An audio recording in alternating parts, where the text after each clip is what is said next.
Psychiatric disorders. What are they, and where do they come from? Psychiatry deals with a broad range of conditions, from disorders that affect emotional processing, such as depression and mania, to others affecting sensory and cognitive processes, such as psychosis. One model we use to explain psychiatry is the biopsychosocial model.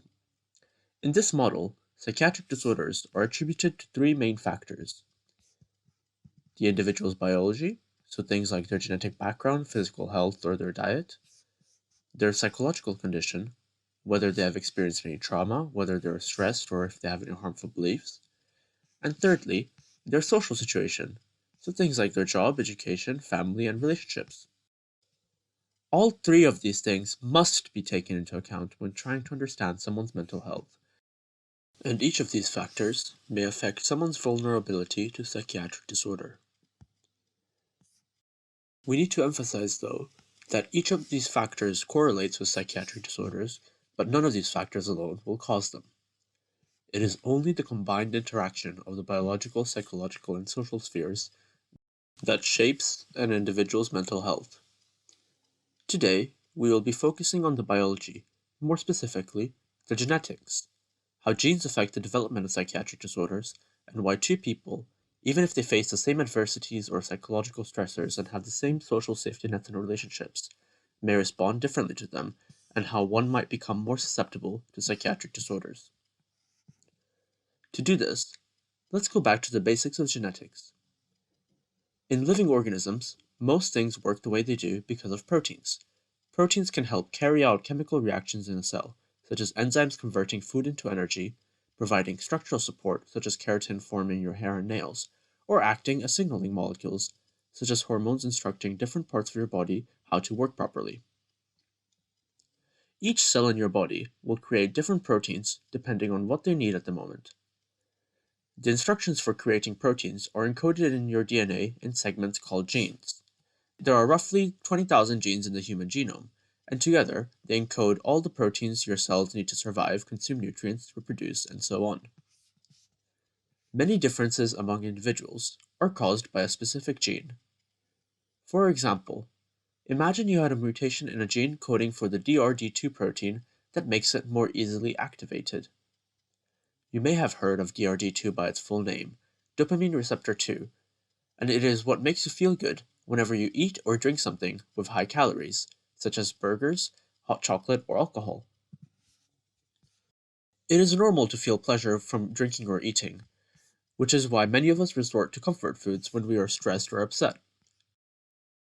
However, someone with a mutation to DRD2 will feel more pleasure than others when eating or drinking the same things. Their increase in mood from comfort food will be higher than that in others. Likewise, they will feel more pleasure in response to certain drugs or alcohol than others, and crave this pleasure more strongly. And this is often one of the things that may lead to problems such as addiction. As you can see in this case, it's not the gene itself that causes the negative symptoms. It's the gene's excessive response to some external or environmental factor, in this case food, that causes the negative symptoms. By studying the genetics, however, it may be possible to predict how effectively a gene, and therefore the protein it codes for, will respond to a stimulus. Many psychiatric diseases are happening the same way. It is thought that some crucial biological process in the brain encounters a change, or is for some reason different than in the general population, and could be causing you to respond too much to a certain stimulus, or too little. So have we solved it? Did we just figure out how addiction happens? Can we figure out the genetics of all psychiatric disorders the same way? Unfortunately, the answer is nope. We're not even close. Proteins usually don't work alone. They act as part of a signaling network. That means multiple proteins will work together and interact with each other to allow a specific task to occur. Moreover, these networks will often share proteins, meaning one signal may have multiple effects that are unrelated. This is why a gene such as DRD2 may have a role in the sensation of pleasure, but is also important for digestion. Inversely, many seemingly unrelated genes will have some kind of effect on a given process. In our DRD2 example, a lot of other genes will also interact with DRD2 and influence its activity. Often, you might have hundreds or even thousands of genes, and each have a small effect on a trait. For a disease such as schizophrenia, there are 108 genes that have been discovered so far that may affect the symptoms of schizophrenia, and we predict that there are many more. In depression, bipolar disorder, dissociative identity disorder, ADHD, there are just as many known risk genes. However, here's the thing. Although all of these genes will affect an individual's risk for psychiatric disease, each gene will affect it in a slightly different way. This means that depending on their genetics, two patients with the same psychiatric disorder may present with slightly different symptoms and may even respond to the same medicine in slightly different ways. It could even be that patients with the same symptoms may actually require different medicines.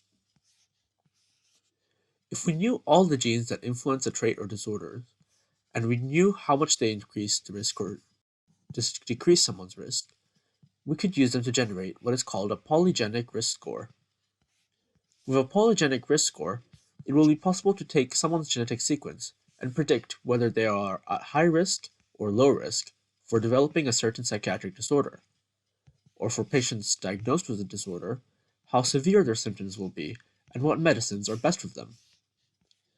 However, even with a polygenic risk score, we can't predict everything. You need to bear in mind that the activity of each of these genes is dependent on some external stimulus or event. It is likely that every single one of us has dozens, if not hundreds, of mutations that slightly add to our risk of psychiatric disease. But in response to adverse events, traumas, or social factors, some of us are more at risk than others at developing psychiatric disorders, whereas some of us are more resilient. Some of us may even have high polygenic risk scores for a disease, but we are protected by a supportive social network of relationships and a strong belief system and a healthy lifestyle. At the end of the day, though, genetics can only tell us about risk. To understand how psychiatric disorders occur and how to effectively treat them, we need to also consider the psychological and social factors in someone's life.